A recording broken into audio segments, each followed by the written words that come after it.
because people might not realize that we're starting a couple minutes late.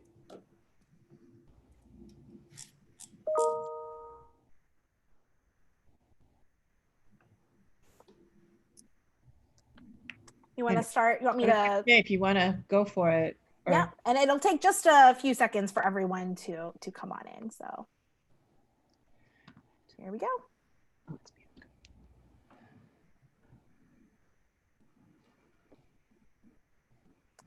All right, people are all coming in now. It'll take just a few moments to get everyone in. Trisha, are you doing a lot of meetings like this online? Yeah, doing quite a few webinar events. I think it's interesting because, you know, because this is just such a time where so many people are spending so much time online. You know, it's not something that's super present, I think, in people's mind because, you know, COVID-19 is, you know, first and foremost a you know, medical and an economic crisis. But there's been a surprising amount of interest and just surprising levels of issues, especially with Asian American harassment. And so I've been doing a lot of these talks and just a lot of conversations, trying to get those conversations started. And it's a really good time to start having those conversations. Yeah. So yeah. Which, absolutely. and it looks like we have a bunch of people in here now. So if you are ready, maybe I can get started and introduce you. First, hello, everyone.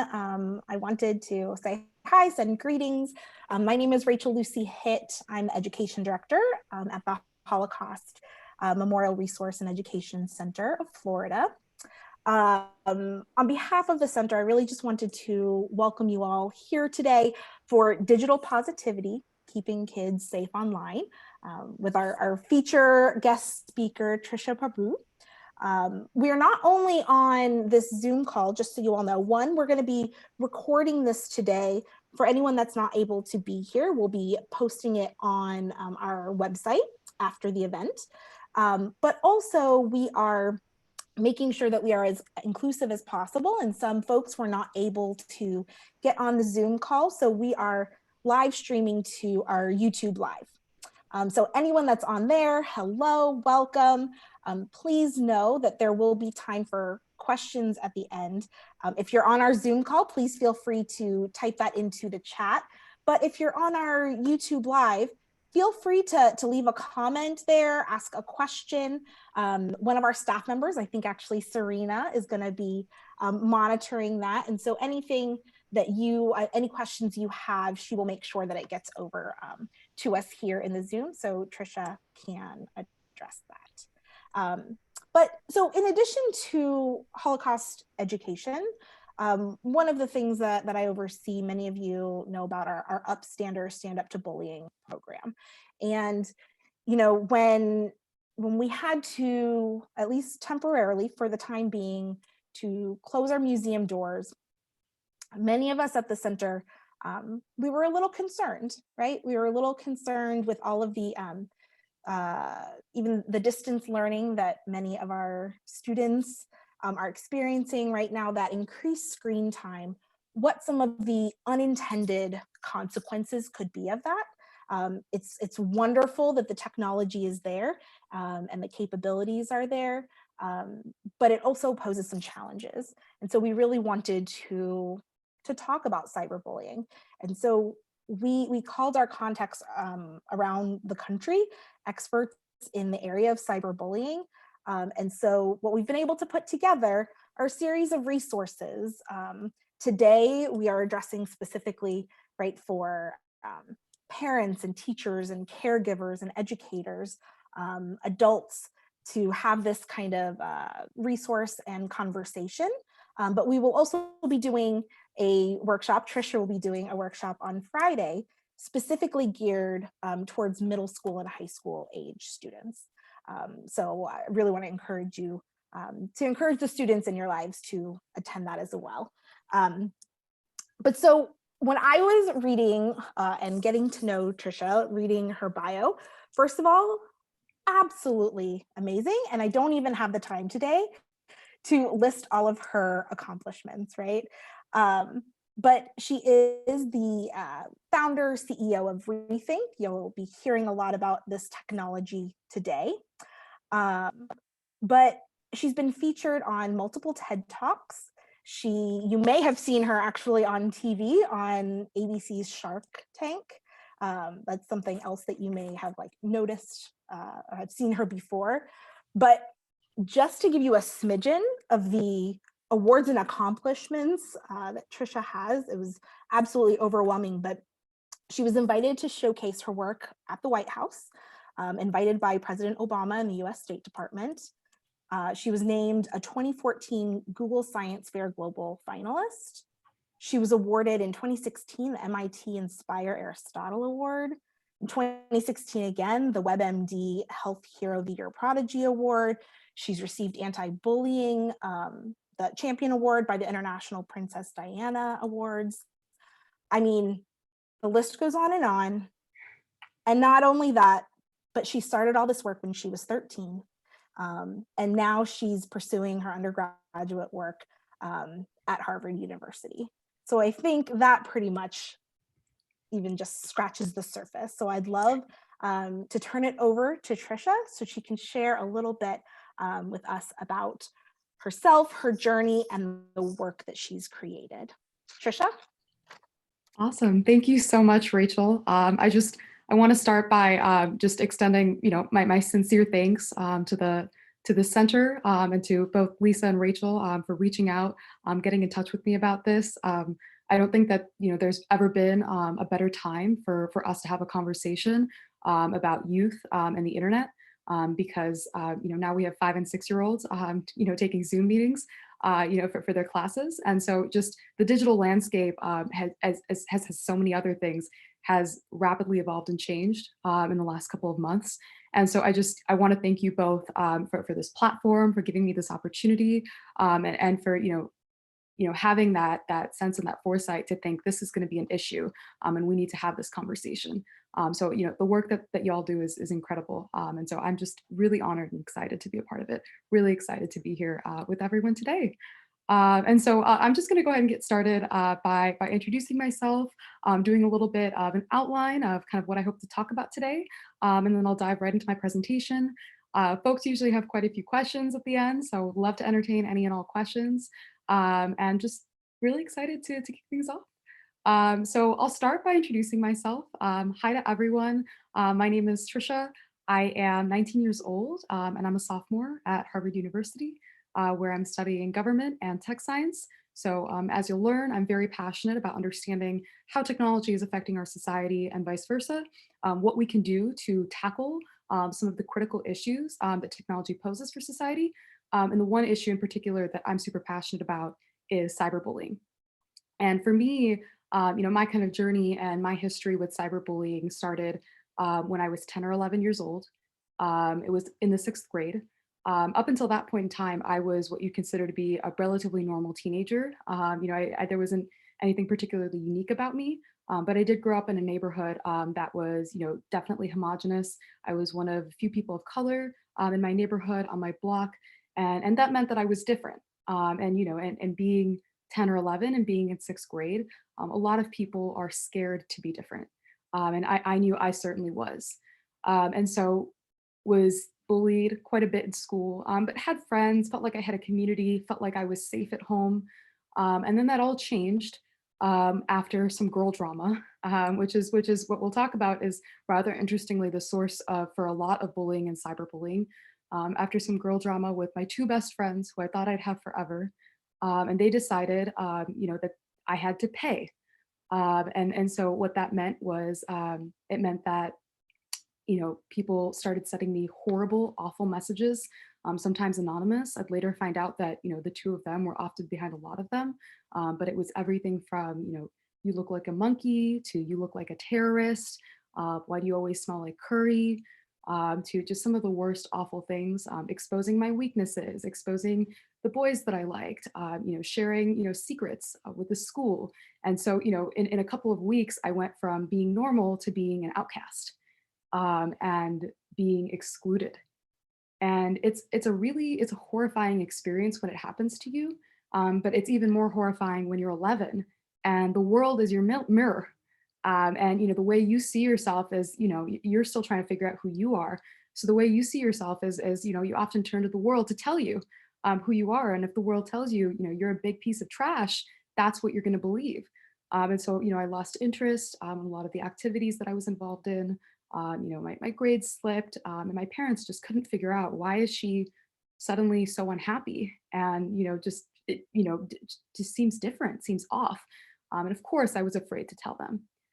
When I finally did, and it all came crashing down, and the cyberbullying ended almost as abruptly as it had started, it left me in a place where I had to pick up the pieces by myself, and I had to decide how I wanted to move forward.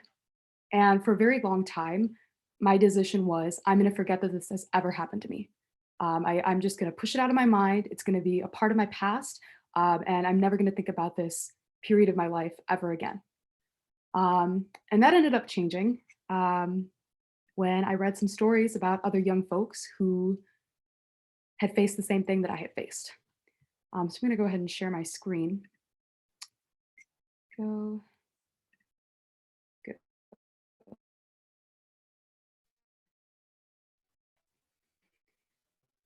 So it was only a couple years later that I ended up reading these stories about these other young people who had very, very similar stories to mine. Rebecca Sedgwick was 12 years old. She got into a feud with two female friends over a boy, not dissimilar to what happened to me. The bullying and cyberbullying continued for a year and a half. She received messages like, "Go kill yourself. I hope you drink bleach and die. You are so ugly." She ended up climbing at the top of her town's water tower and jumping off at the age of 12. There was Tyler Clementi, who was a freshman at Rutgers University, had just come out to his parents as gay, and was secretly filmed by his roommate when he was alone in his dorm with his boyfriend. The roommate posted the video all over the internet and on Twitter. And then by that evening, Tyler had jumped off of the George Washington Bridge. And so reading these stories, which are absolutely horrifying at, 12 or 13 at that point, I remember thinking, this is unacceptable. And it was that moment of inspiration, that was a spark for a journey that has now taken me to 1.5 billion places and beyond, places that I never, envisioned I'd be going. But, I start with this, and I kind of start with my story because, what I hope to do today in talking to all of you is, first and foremost, kind of outline the gravity of the issue, gravity that is, of the issue that is cyberbullying. Because I think, unlike, drugs, drinking, which we, is often, talked about in schools, talked about, at dining tables with parents and students, cyberbullying is one of those issues that parents have heard about. Maybe they're conscious of it, but it's not one of those issues that, they think is going to happen to their child. Or they don't really understand the gravity of the impact, the magnitude, the way that it is impacting young people today, the Generation Z, and contributing to what is already a mental health crisis and pandemic proportions. And so I'm just going to start by, talking a little bit about the gravity of the issue, moving into some statistics, some facts about bullying and cyberbullying. And then I'm going to talk a little bit about some of the work that I do with Rethink, and how we've capitalized on thinking about the way the teenage brain works, and how we can get teens to be more responsible online by kind of tackling the psychology of how teens interact with the internet. And then I'd love your questions. So with that, I'm going to hop into some statistics. So cyberbullying is, as I said, an extremely important issue. This is just a few statistics. So 52% of adolescents globally have been cyberbullied. That number is a little smaller here in the United States. It's only around 15 to 20%, though those estimates are a little conservative. What's more scary is there are certain groups that are vulnerable to cyberbullying in different ways. So for example, only 15 to 20% of American youth have been cyberbullied, but about 55% of LGBTQ youth have been cyberbullied. And so specific groups are at harm or at risk for this kind of bullying, this kind of digital hate. And that's concerning because these are also the groups that are not protected by federal laws. So currently there isn't a single federal law on the books as it relates to bullying or cyberbullying. There are 18 states that have cyberbullying related laws, but there are no federal laws. The only way you can hope to get some sort of legal retribution if something happens to you digitally is through federal discrimination laws that were established way back when with civil rights laws. And the problem is that those laws don't cover certain groups that we would now consider to be protected, like LGBTQ plus youth. And so it leaves this big glaring gap in the system when it comes to who's being targeted and then who's ultimately protected if this ends up becoming as horrible of a nightmare as it often does become for young people. The next point I want to highlight is kind of what this actually does to young people, which is, 38% of victims suffer from depression, anxiety, low self-esteem, and in extreme cases, suicidal tendencies. And that is, in 2020, unacceptable, right? The fact that, we raise our kids and we send them to school and, we hope that, they live the best lives that they can. And then, they're targeted online. And there are awful, awful stories of young people, really bright, vibrant young people with promising futures, have, their spirit taken away from them, that sometimes have their lives taken away from them. And it's horrifying. And, the really scary thing with this number is this is just because of bullying and cyberbullying.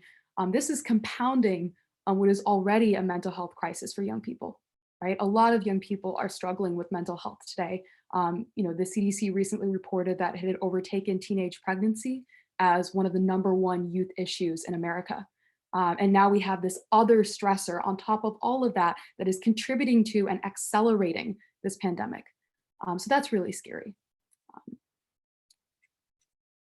This is a really important statistic. And the reason I highlight this statistic is because it really gets to what is a huge, huge gap in the cyberbullying world today, which is there are current solutions to try to tackle cyberbullying, right? If you go on Facebook, for example, they'll tell you, report the problem, call up a friend, call up a parent, let them know that this is happening. They'll encourage young people to do that. The problem is 90% of victims choose not to say anything, the same way that I chose not to say anything as a young person. And so, when we encourage young people to tell their parents, tell educators, tell people who can help you, and we mean that in the best way. We won't be angry. We won't get angry at you. Just be honest with us. Unfortunately, a lot of young people don't take that to heart or don't feel comfortable sharing, which is scary because it leaves a lot of people with really critical resources kind of on the outside of what's happening. And it also means that, existing solutions like what we see on Facebook and Twitter just are not effective at all, right? And it's very much a cop-out for these social media companies who are saying, oh, we care about your kids, and here are some solutions that have been proven to be ineffective. And, for the most part, there's really a refusal to evolve. And so that's a huge concern. And this is just, there are a lot of young people today, and increasingly a lot of young people online. I think recent statistics said that, young people are spending anywhere from 10 to 18 hours online, on an average day. And now you can imagine with COVID-19, that number is magnified. And so, thinking about what can we do, try to address an issue like this, super important, because it really is a silent pandemic. And it really is impacting young people in a horrible, horrible way. So that's a little bit of the overview of kind of what we're looking at when we think about how do we tackle, what exactly it is that we're trying to tackle with cyberbullying.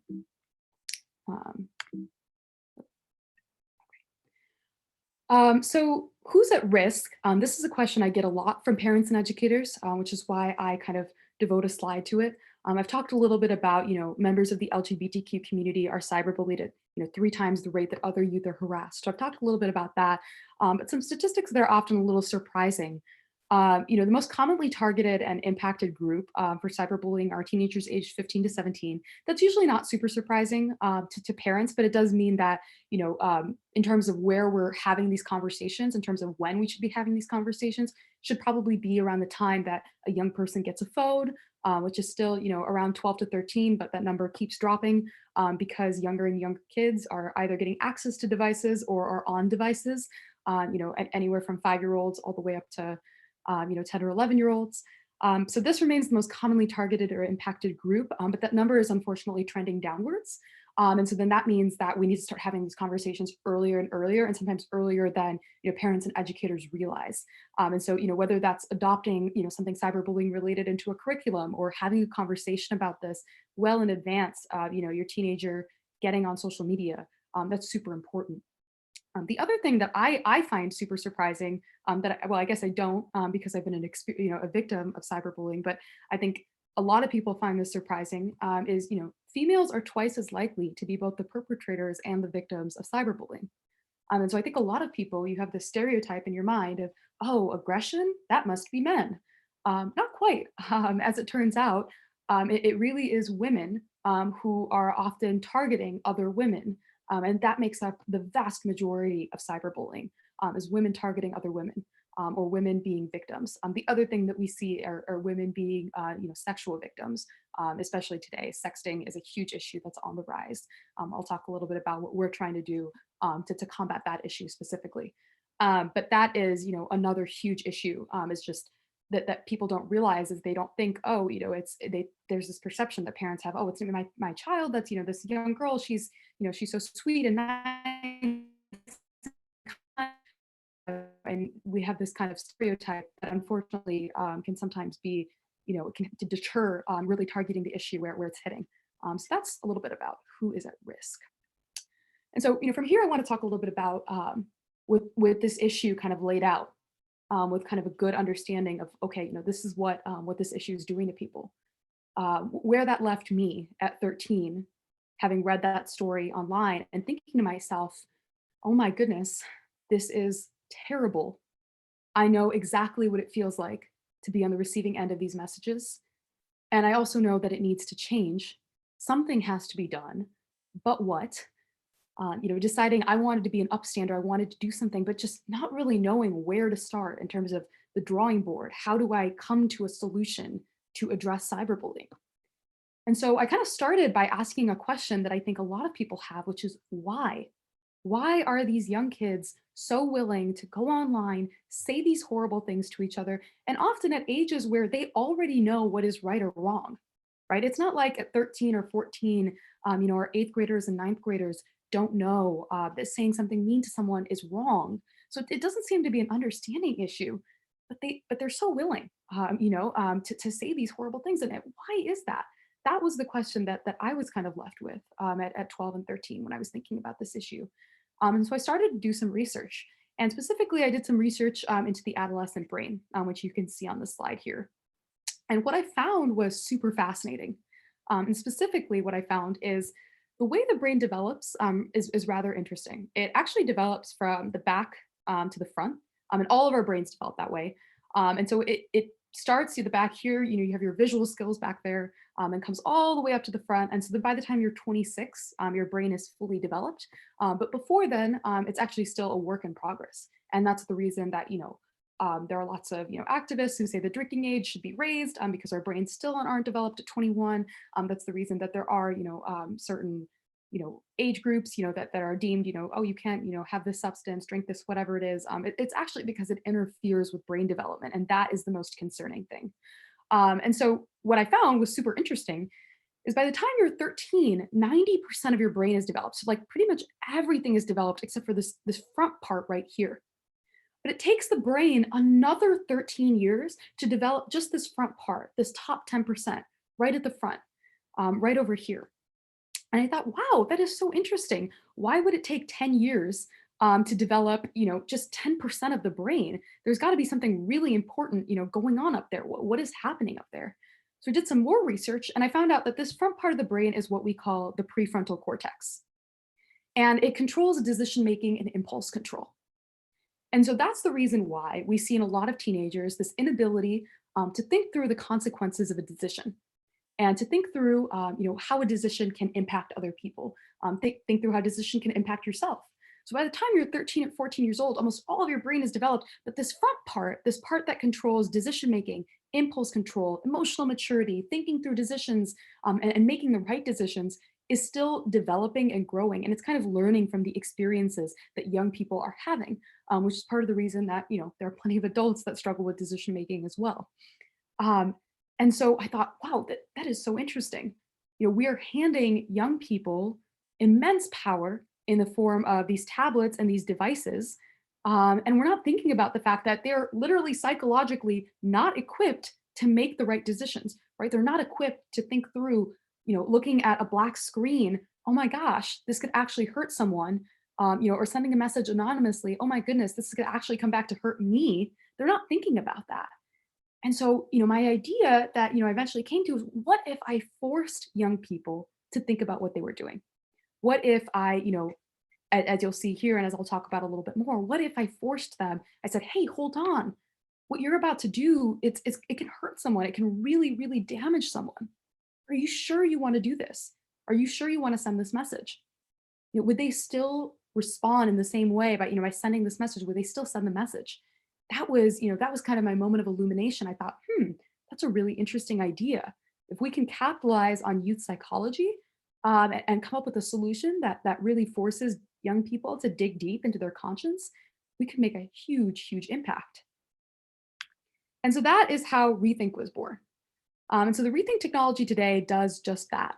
It's an app you can download on the Google Play Store, on the Android, the Google Play Store, or the Apple App Store. And when you download it, it basically replaces the keyboard on your current phone, and then can detect when young people are about to say or do offensive things online. Whether that's, go kill yourself, why are you still alive, I hate you.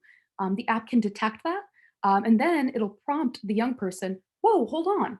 Are you sure you want to post that message? It could be offensive. And so our research, which I ended up conducting a 1,500 trial study at 13. I had this idea. I thought, oh wow, this is really interesting. This could possibly work. But I'm not naive. I'm a young person, and I didn't actually know if I give young people the chance to think about what they're doing online, will they actually change their mind? I wasn't actually sure if that was the case. So I ended up conducting this 1,500 trial study. It spanned a number of high schools and educational centers here in Chicago, where I'm from. And I spoke with almost 1,500 students, collecting data and information, watching them on social media, and seeing how they responded when they were presented with a Rethink alert, which I developed. And I ended up finding that over 93% of the time, when young people had a chance to think about what they were doing online, they changed their mind and decided not to post these offensive messages. So the overall willingness to post an offensive message actually dropped from about 71% to 4%, which is astonishing.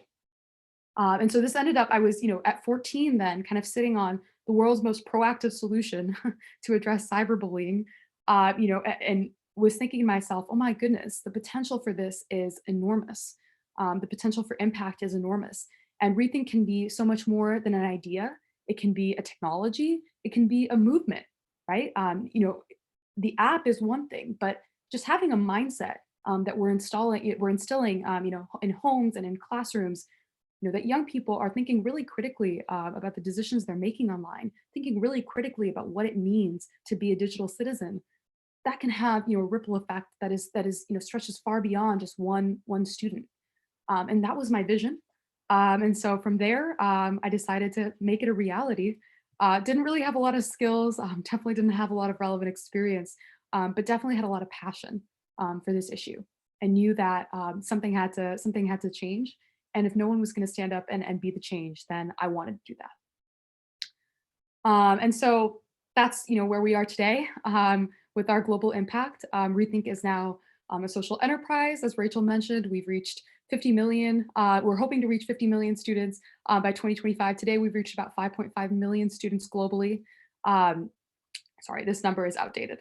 We've reached 5.5 million students globally. We actually hit that number in December of 2019, which is super exciting. And these are some exciting platforms and places where we've been featured. Our biggest customer right now that we work with is actually the state of Michigan, where our curriculum and our technology is been distributed to all elementary, middle, and public high schools, which is super, super exciting. And so the work that we do primarily is we work with parents who want to download the app onto child's phone. We help provide them with technology and information and resources so they can start a conversation, download the app onto their child's phone, and talk about bullying and cyberbullying with their child. That is first and foremost what we want. The other thing we do is we actually work with schools, and we bring those schools curriculum, K through 12 curriculum that's tailored to different grade levels, that helps educate young people about the internet, about being a responsible digital citizen, about what it means to bully and cyberbully one another, and really help conveying those, what I like to call digital citizen principles, those basics. And we also bring schools technology that's custom fit for their school, so that they can get that on their devices, whether that's Chromebooks, iPads, tablets, all that good stuff. And so that's what Rethink does today. And it's quite the story, to have been 13 or 14 and thought to myself, I want to do something, and something needs to give, something needs to change, and to be here today, I'm truly humbled and honored to be able to be here. And so for me, it's been a crazy journey, but one that I wouldn't trade for anything in the world. And so just to round out this presentation, because I know that we are coming in on 3:35, and 3:35 where I'm at, and I want to be able to give folks the chance to ask questions. But just to round things out, cyberbullying is an extremely important issue. It is perhaps one of the most important issues facing young people today, and it is my opinion the issue that gets the least amount of attention from folks that should be paying a lot of attention. Obviously there are a lot of problems, a lot of reasons that we need to be scared and worried, and take caution when it comes to our young people. But cyberbullying is one of those issues that is sneaky, and it kind of creeps into the background, as it did in my life, and can really destroy young people. And so we need to do something. And so, I really encourage all of you, parents on the phone, if there's a piece of advice that I had to give to any parents who are watching right now, have a conversation with your child. Sit down with your child and ask them. And it doesn't have to be, weird, but there are a lot of parents who I meet who they don't really even know if their child is on Facebook, if their child is on Twitter, if their child is on Instagram, when they got an Instagram, how do they use the platform, how many times a day? Are they interacting with friends? Are they interacting with people they don't know? Those are all, really good questions. If you, approach a child sincerely, just to have a conversation, not because you're planning on spying on them, not because, you want to know each and every little thing about their lives, but because, you want to make sure that they're safe. Having a conversation can be so impactful. I think for me at 10 or 11, just knowing that my parents knew about this issue, cared about this issue, and would have, would be there for me, when it came to hurt me, would have been so impactful. So to parents, I say, have a conversation with your child. I'd also really encourage, considering downloading the Rethink app, seeing if it's something that works for you. I think, parents today struggle a lot with digital parenting because it's hard. Where do you draw the line? You don't want to be the parent that's secretly reading your child's texts. You also don't want to be the parent who doesn't know that their child's on Facebook. And how do you find that medium?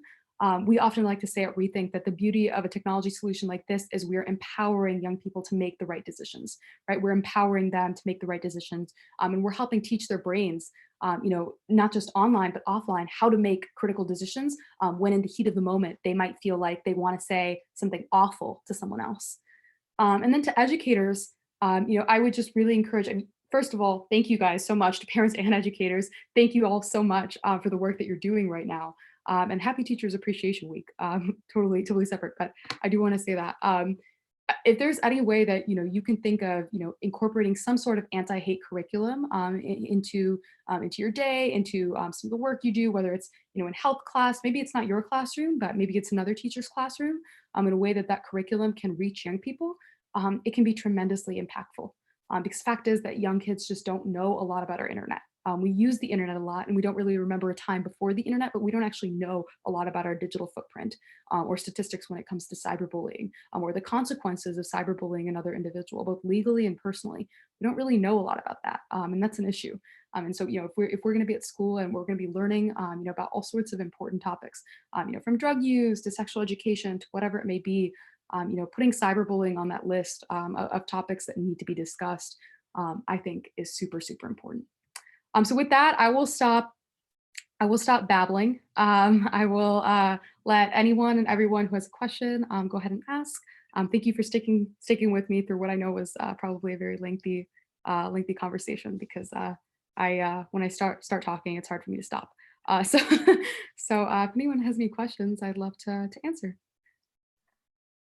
And anyone can just type in your questions in the chat box, as well as if you're watching on the YouTube live, please feel free to comment and submit your questions, and Serene will transfer them over. I actually had a question, if you don't mind, to get Yeah, us started course. while people Absolutely. maybe are typing away. I'm very curious. I downloaded the app, and so I'm curious how it works, as far as I know you talked about the effectiveness of it and getting kids, students to even just take that moment to pause, which is Mhm. really what I'm hearing you say, right? Needing that Yes. moment to be able to question, right? And Yes. rethink. Good title. That's a good title, right? Yes. Yes. But my question is that, how do you see students responding to the choice of even putting it on their devices? So it'll obviously work Mhm. well with people that are proactive in this and don't Mhm. want to, that very proactively don't want to cause harm, right? Yeah. And we can put this kind of thing on devices for students, but from what I understand, they have to actively engage that keyboard, because it's like an alternative Yes. keyboard basically that's on their system. Correct. So what has been your Correct. experience with having students actually want to engage the technology that's on their phone? Yeah, that's a great question. And in fact, that's kind of a question we get all the time, which, intuitively makes a lot of sense. Why would a bully want to download the Rethink app? It doesn't make a lot of sense. And we're 100% with you on that. And that is why we work primarily with parents and educators. And that's part of the reason that we, unlike a lot of companies that have a lot of parental monitoring software and this and that, we work really actively to engage the youth community, to get them excited and get them to see the why behind a product like this. And so for us, that means that we're often in youth spaces, on youth platforms, whether that's youth TV shows, youth music, youth events. For example, We Day is just a really popular youth event that brings together tens of thousands of students in big cities across the United States, Canada, and globally. We do a lot of events with them to kind of raise awareness about Rethink and what it is.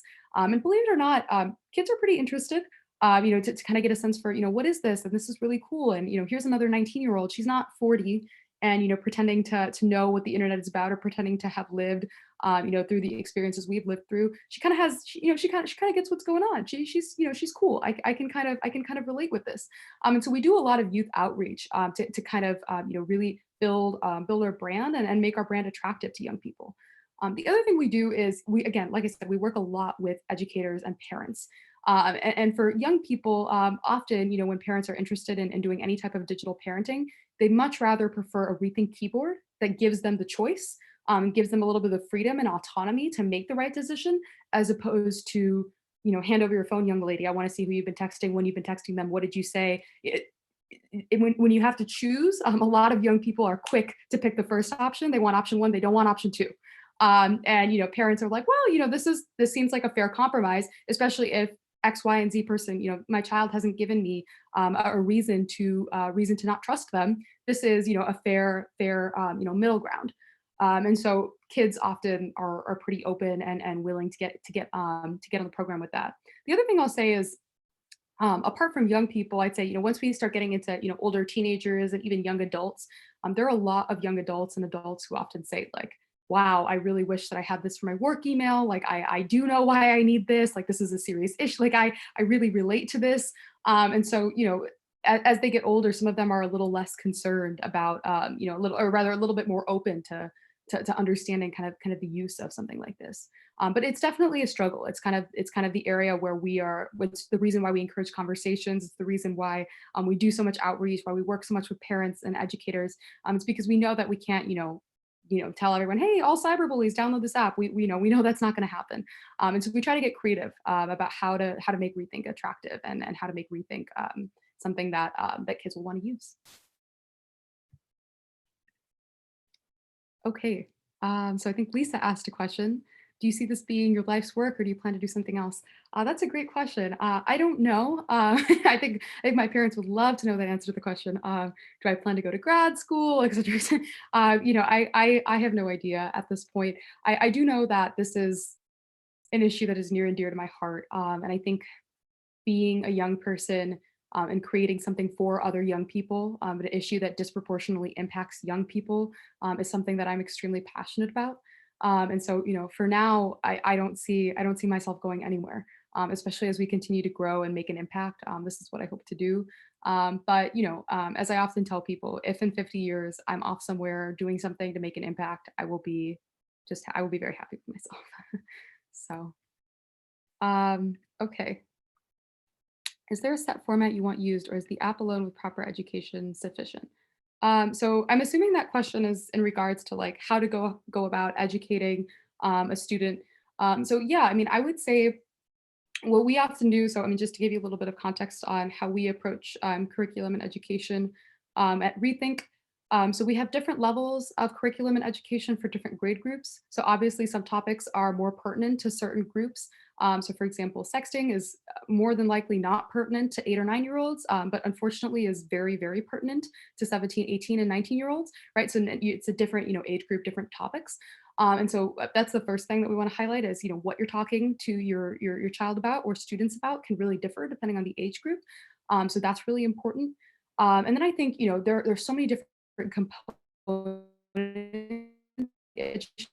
One of it is, explaining and cyberbullying is, explaining resources, thinking through strategies. The other thing is, digital citizenship, right? So how can you be a good citizen online? And so thinking about that from, your personal psychology, from your technology use, from legal consequences. And again, the relevance of all of that changes with the age group. And so those are all, I think, really important kind of buckets to think about. I think the app is, I mean, in terms of what we've done for our schools, 90% of our schools see a decrease in online hate. 80% of them feel like the culture is more positive. And so I think it does do a really good job of kind of teaching kids these skills and helping kids reinforce this mechanism in their head, where they're actively really critically reflecting on the consequences of their decisions.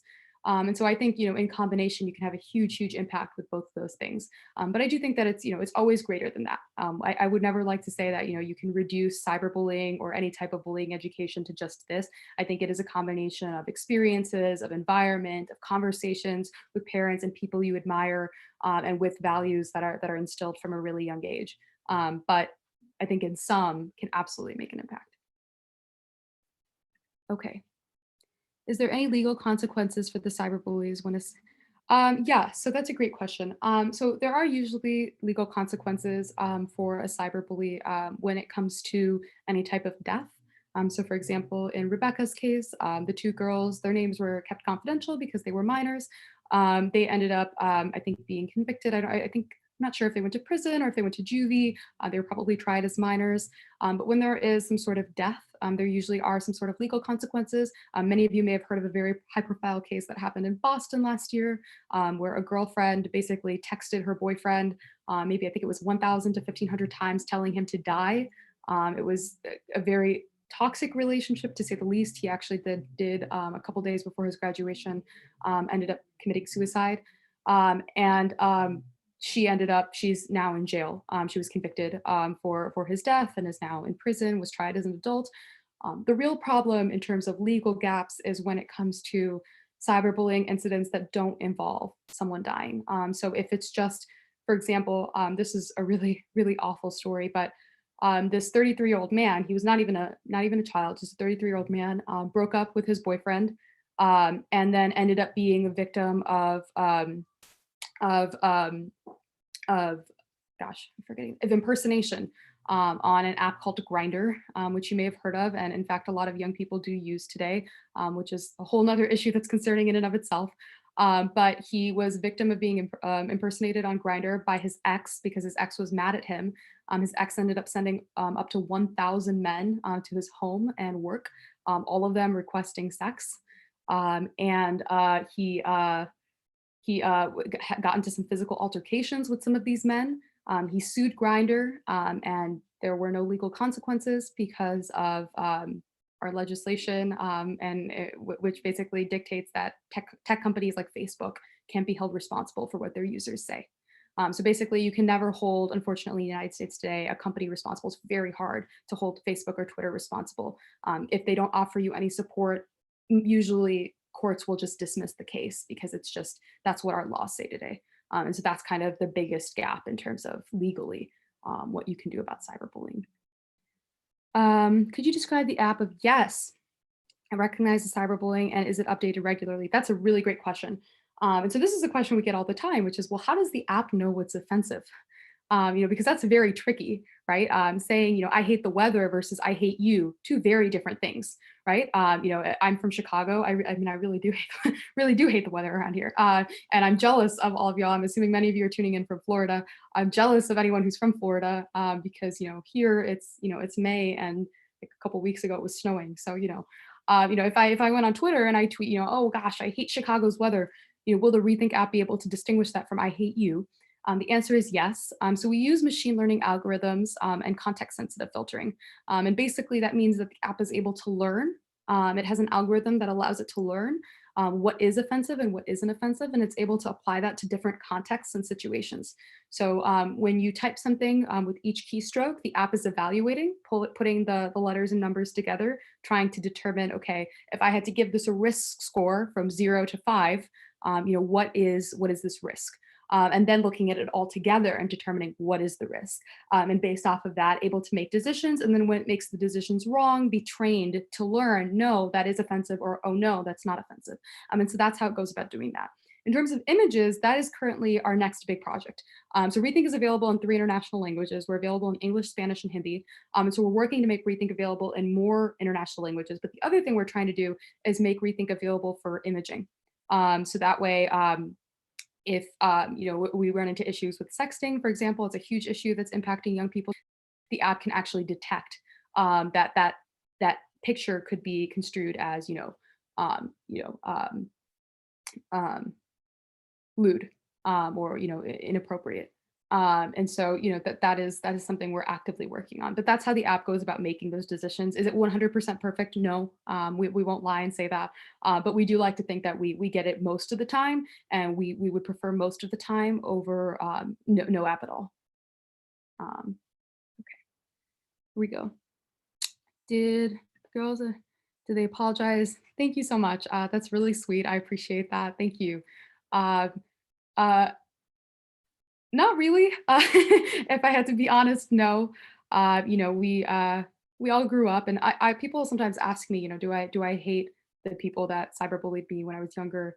And I don't. I think as someone who's been hated, I try not to hate other people. And I honestly, I have a lot of sympathy for them because they were 12 and 13-year-old girls too, and what we often don't realize about cyberbullies is they're usually the victim of bullying, or they themselves are weak and going through something. And so I choose to believe that they're good people who made bad decisions, who may have been facing a tough set of circumstances in life. And I choose not to hate them just because I don't know what hating them, what good it would do me, to be honest. But no, they never apologized. I think I'd love an apology if and when they're ready, but I don't need one. And I think that I wish them all the best in their lives, and I sincerely mean that.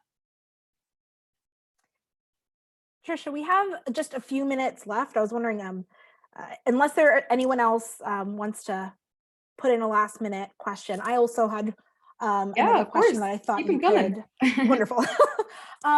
So, and this is also to let everyone know, as I mentioned earlier, Trisha, you're going to be doing another session on Fridays at 4 o'clock. Yep. This one's specifically geared towards students, right? Yes. To middle school and high school students. Yep. And so my question is, how do you approach talking to kids about this? Like my hope is that people that are on this call, people that are watching on YouTube, that if you have any middle school or high school age students in your household, in your lives, that you encourage them, to attend on Friday. But obviously I can imagine you might talk to them, either differently or with a slightly different approach than you would to us today. So what should we expect for Friday, maybe? Yeah, absolutely. So right off the gate, there won't be so much Gen Z bashing. No, no, I think the way that I approach talking to young people is really different in the sense that and what I'm hoping to do on Friday is more kind of tapping into their potential as a young change maker, and really highlighting the fact that I am perhaps as normal as it gets. And here I am, talking to all of you, spearheading what I think is the thing that I'm most proud of in my life, which is my work and this movement. And I don't look like the average tech entrepreneur. I don't look like the type of person that you'd expect to be leading this kind of work, based off of the demographics of what we see in Silicon Valley today. And there really wasn't any reason for me. It was difficult in that moment. It was really difficult to be an upstander, after I had been, bullied the way that I was. And it was difficult to say, okay, I'm going to throw myself back into this whole mess. It was hard, and so I think when I approach speaking to kids, I mean, first and foremost, there's a lot more sensitivity around topics like sexting, topics like suicide, especially with knowledge of the age range. But apart from that, from making sure content is appropriate for age groups. The other thing is approaching this from much more of a perspective of, hey, you have something to contribute to, whether it's related to online hate, or related to an issue that you're really passionate about. You don't need to fit a mold or be a certain type of person to make a change. And so I get into a lot more of my story, who I am, what I'm about, the challenges and obstacles I face trying to build something like this, how I took it from idea to vision, and what it's doing for young people today, and try to get young people inspired about the fact that this is a solution that's by young people for young people, and then try to get them inspired to think about ways that they can make an impact too, whether it's online, or as it relates to any issues that they're passionate about. And so I really try to make those talks a little bit more inspirational, and encouraging, because I do think that young people have so much to offer to the world, whether it's the internet, or generally. And I think that if they can think critically about the things that they're really passionate about and the unique skills that they have in their tool belt, right? I call mine coding, but everyone has a unique skill. And whether it's art, it's creation, it's technology. How can you utilize that skill and make an impact? That's really what Friday is going to focus on.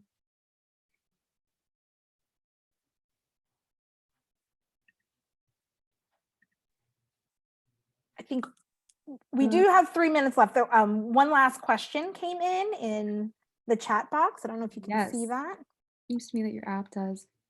Yes. Do you mind reading it so that if there's people on YouTube? Of course. I'm sorry. I should do that. It seems to me that your app does in the digital world what we would want a good and wise friend to do in person to help us think before acting. Have you ever thought about giving your app the capability of delivering its warnings through an avatar, which can be chosen by the user? That's a really great idea.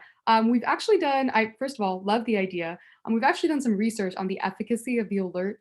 So for example, if you do download the app, it does actually change the actual alert message every so often to keep the efficacy rate high. We found that if it's the exact same message, the efficacy rate starts to dip a little bit. But something that we have found that's really interesting is the most effective message to send to young people is, how would your grandmother feel about this? People really respond when they're told to think about how their grandmother would feel about what they're posting or sending. And so that's really interesting. And I think that taps into that idea, which could be really cool, is maybe there's a friend who just gets to you and they know exactly how to keep you in line. Wouldn't it be really interesting if that message was coming from them? So that's a really interesting idea. I like it. Thank you for the suggestion. Thank you so much. I think that's all we have time for today. But like I said, this is actually just the start. I encourage, and if any of you want to come on Friday as well, I'll be there as well. So please feel free, encourage the youth in your lives to attend. As you can see, Trisha's pretty awesome. So, but the conversation won't stop there either. I want you to know that there are more events coming. Even next week, I'm actually going to put in the chat box the link to our events page. One, so that you or students that you know can go and register, because as you saw for today, we will be sending the link out prior to the event. So we want to make sure that they're able to receive that in a timely manner. But we do send it sometime within a 24-hour period before the event, just for safety and security. But also next week, on Tuesday and Thursday, you'll be able to read more about this on our webpage. We are very lucky to have our friends over at Pacers National Bullying Prevention Center. Julie and Bailey will be with us, also doing a continuing program on cyberbullying. Again, one on Tuesday aimed for adults, and then one on Thursday going to be aimed at students. So please feel free, take a look at all of the events we have coming up. We're constantly posting more. And if you have any questions at all, please feel free to reach out. We will be sending you also an email with a link to a survey so that we can get some of your feedback, because we want to make sure that we're providing the resources that you all need and appreciate, especially in this time where our museum doors are closed. So thank you all so much. Trisha, I loved watching your videos before, meeting you through all of our Zoom meetings, and I appreciate you being here today. Thank you all so much. I'm so excited that I was able to join all of you. Thank you for your time, and I'm really grateful that I was able to be here with all of you. Today. Thank you. And you know what? We'll also put information when we send out the survey link to Rethink, so that they can read more about it or know where to go to download the free app if you're interested. So everyone, please have a wonderful afternoon, evening, and hopefully I will see you all again soon. Bye.